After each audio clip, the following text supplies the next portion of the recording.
guys, good morning. Happy Saturday. It's Daryl here. It's 4 a.m. bright and early here in Connecticut on the East Coast.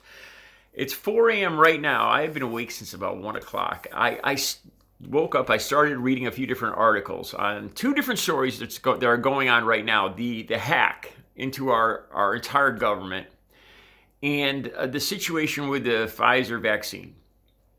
These two stories, and I went down a rabbit hole, and I've been reading article after article after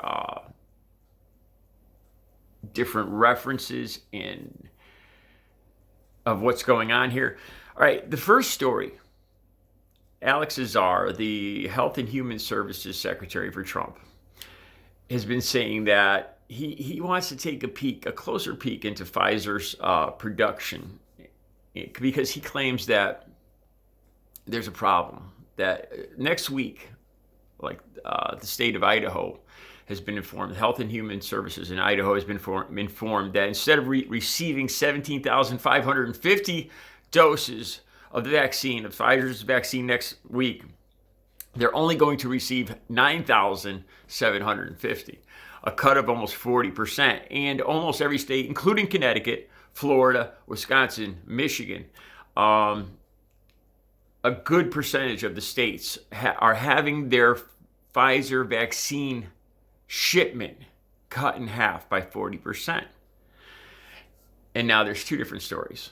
And this is troubling because the healthcare workers, the most important people still haven't even been vaccinated completely yet. They just got started with the hospital workers, the first responders, and all those people. And I'm not even sure how much they got into vaccinating the elderly care facilities and all that.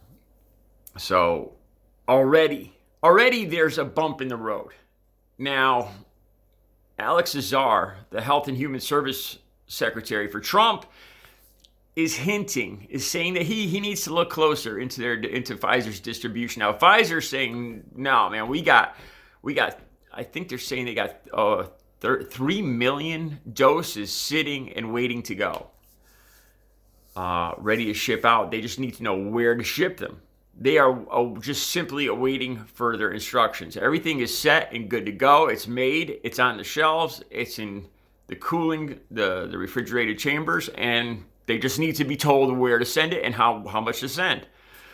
And they're not getting that information.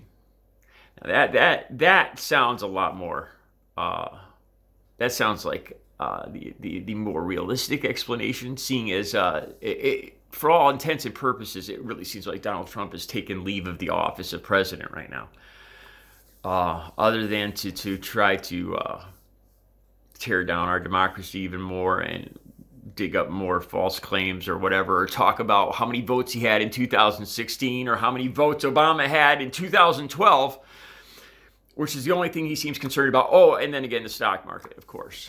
He talks about the stock market. But he has absolutely no comment on any of this. So it would appear that Pfizer is sitting on millions of doses of vaccine right now, and they need to be told where to ship this, how many to each state. It's ready to go. People's lives are in the balance right now. Because as we know, 250,000 people get infected every day. So every day that this goes on, another 250,000 people get infected. And along with that, the daily death rate has been about 3,000 people losing their lives every day. So, from my point of view, as long as Trump sits on his hands and cries about losing the election continually instead of taking care of his job, this health crisis gets worse as we head into Christmas this week. That's where we're at with that. And then, of course, the even bigger, scarier story is the Russian hack, and the good possibility that Russian hackers now, there's a good chance they have control over our nuclear stockpiles and all of our IRS information, Health and Human Services, the economy, everything. That they've been inside our entire government database since March. And Trump was asleep at the wheel. So that's the next story I want to talk about, and that's a big story. I don't even where to start with that. It's a scary story because it's starting to look like the only way to get the bugs out of this system, that the bugs are so deep, the hacks are so deep into our system right now, is to burn down the entire system and start new. Yeah, so it's looking like Joe Biden's going to have quite his work cut out for him. And that's my second thought right there. How much of that could possibly be part of the equation with Donald Trump and Joe Biden coming to take over this? Trump intentionally leaving a barn fire for Biden.